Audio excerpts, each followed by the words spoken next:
గ్రాముల బంగారాన్ని విడిపించి ఆ రోజు ఆన్లైన్ రేటుకే మేము కొంటాం. Sharma gold company.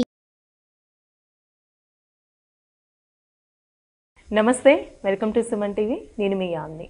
ప్రస్తుతం మనతో ఉన్నారు ప్రముఖ ఆధ్యాత్మికవేత్త, ప్రముఖ జ్యోతిష వాస్తు పండితులు సుభాష్ శర్మ గారు ఉన్నారు. గురుగారితో మాట్లాడి మనకున్న సందేహాన్ని అడిగి తెలుసుకుందాం. నమస్కారం గురుగారు. శ్రీమాత్రే నమః. గురుగారు, వైశాఖ మాసంలో అంటే దత్తాత్రేయ స్వామికి చాలా ప్రత్యేకత ఉందని మీరు తెలియజేశారండి. అలానే గానకాపురంలో కూడా స్వామివారి ఆలయంకి సంబంధించిన ప్రత్యేకత, అలానే ఎలాంటి క్రతువులు చేస్తే స్వామివారి అనుగ్రహం అనేది మనం పొందొచ్చండి? చాలా మంచి ప్రశ్నమ్మ. వైశాఖ మాసంలో దత్తాత్రేయుని ఉపాసన చాలా పవిత్రమైనటువంటిది అనిగా భావన చేసుకుంటాము. ముందుగా ప్రేక్షకులందరికీ శ్రీమాత్రే నమః, శ్రీ గురుభ్యో నమః. నమో దేవ్యై మహాదేవ్యై శివాయై సతతం నమః. నమ ప్రకృత్యై భద్రాయై నిహతాం ప్రణతాస్మిత. గానగాపూరు క్షేత్రం అంటేనే ఒక ప్రసిద్ధి చెందినటువంటి క్షేత్రం. సాక్షాత్తు దత్తాత్రేయ స్వామి వారు కొలువై ఉన్నటువంటి క్షేత్రంగా భావన చేస్తున్నాం.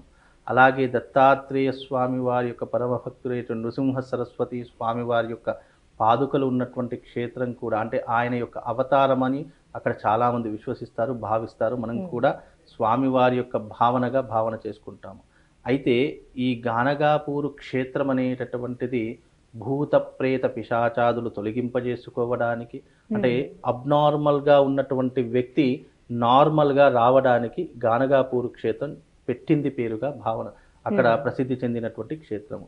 అలాగే విద్యకు అధినాయకురాలైనటువంటి సరస్వతీదేవి యొక్క అనుగ్రహాన్ని పొందడానికి కూడా ఆ గానగాపూరు క్షేత్రం పరమ పవిత్రంగా భావన చేస్తారు. చాలా మంది కూడా పౌర్ణమి రోజు వెళ్తారు కదండి. చాలా మంది పౌర్ణిమ, అమావాస్య 2 రోజులు అక్కడ భక్తులు విపరీతంగా ఉంటూ ఉంటారు. ఎందుకు అని అంటే గనక పౌర్ణమి అమావాస్యలలో అక్కడ విపరీతమైనటువంటి దత్తక్షేత్రంలో ఆ త్రివేణి సంగమం ఉన్నటువంటి క్షేత్రము దత్తక్షేత్రము, గానగాపూరు క్షేత్రము. ఇది కర్ణాటకలో ఉండేటటువంటి క్షేత్రము.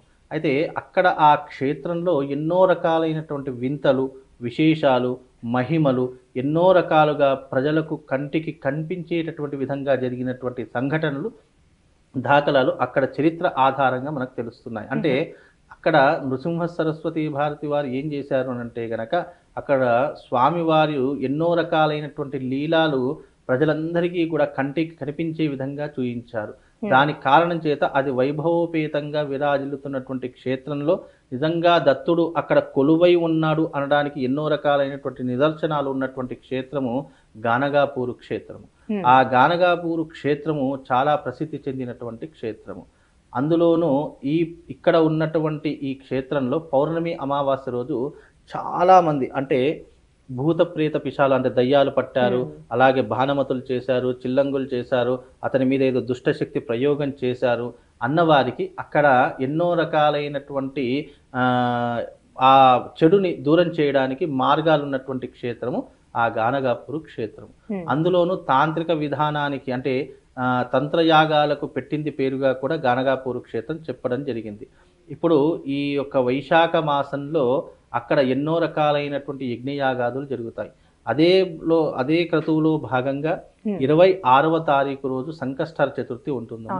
ఆ 26వ తారీఖు రోజున నేను స్వయంగా అక్కడ అమ్మవారి యొక్క యాగము, తంత్రశాస్త్రంలో ఉన్నటువంటి దశమహావిద్యలలో ఉన్నటువంటి శ్రీ రాజశ్యామల అమ్మవారి యొక్క యాగము, అలాగే లక్ష్మీదేవి స్వరూపంగా ఉన్నటువంటి కమలాత్మిక అమ్మవారి యొక్క యాగం, ఈ 2 యాగాలు కూడా అక్కడ నిర్వహించడం జరుగుతుంది. అంటే మీరు నిర్వహిస్తున్నారా? నేనే నిర్వహిస్తున్నానమ్మా. చాలా మంది భక్తులు కూడా అక్కడ చెయ్యాలని సంకల్పంతో అక్కడ చేయడం ద్వారా, ఎందుకంటే ఇప్పుడు అందరికీ సమ్మర్ హాలిడేస్ ఉన్నాయి, పిల్లలందరూ కూడా ఇంట్లోనే ఉంటారు.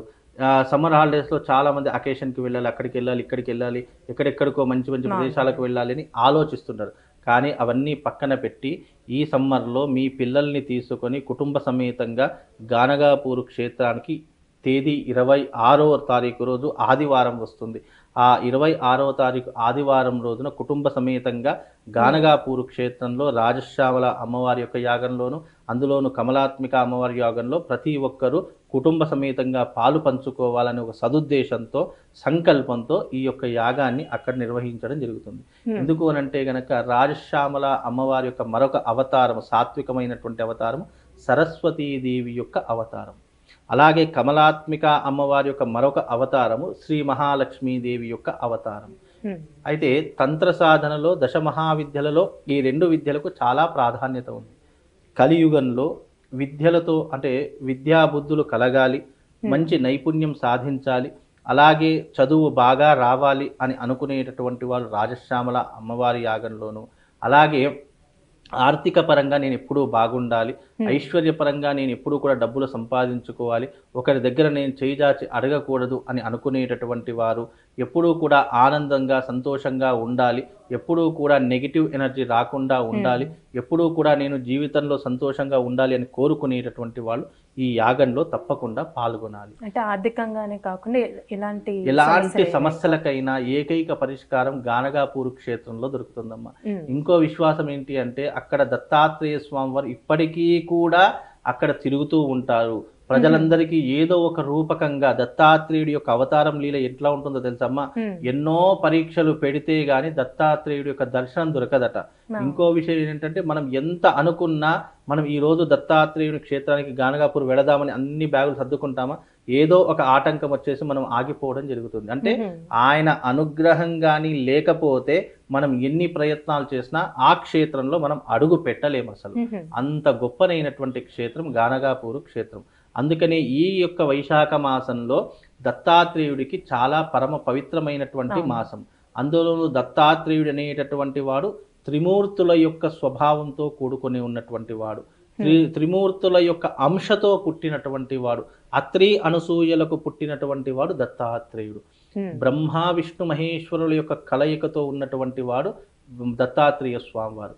ఇలా ఏకకాలంలో 3 మూర్తుల యొక్క అనుగ్రహాన్ని పొందడానికి దత్తక్షేత్రము పరమ పవిత్రమైనటువంటి క్షేత్రంగా చెప్పడం జరిగింది. అంటే కార్యక్రమం ఎన్ని రోజులు చేయడం జరుగుతుందండి? మనకు ఒకే రోజు ఉంటుందాం, ఎందుకంటే ఇది చాలా దూరంలో ఉంటుంది కాబట్టి వచ్చిన వాళ్ళకు కూడా ఇబ్బంది కలగకూడదని చెప్పేసి ఒకే రోజు ఉదయకాలం నుండి సాయంత్రం వరకు ఈ యాగం అనేటటువంటిది కొనసాగుతూ ఉంటుంది.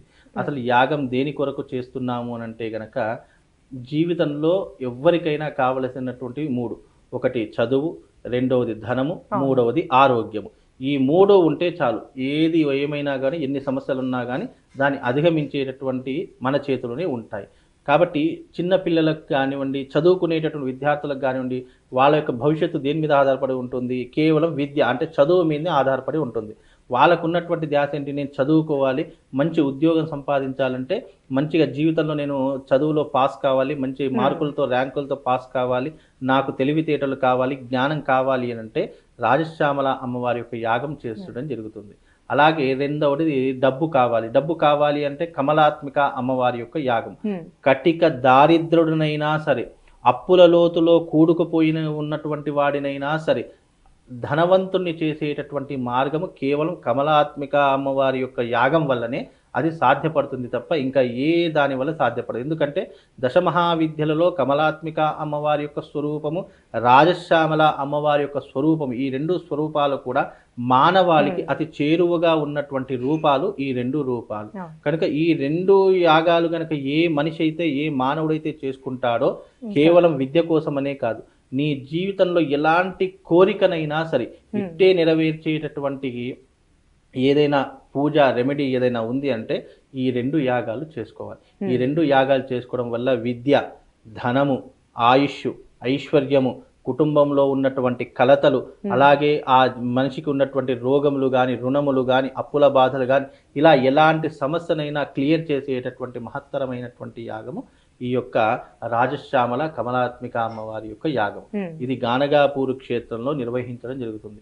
కనుక మీరు ఎవరైనా పాలు పంచుకోవాలంటే కింద నా నంబర్ స్క్రీన్ మీద నంబర్ ఉంటుందమ్మా, ఆ నంబర్కి కాంటాక్ట్ అయ్యి మరిన్ని విషయాలు మీరు తెలుసుకోవచ్చు.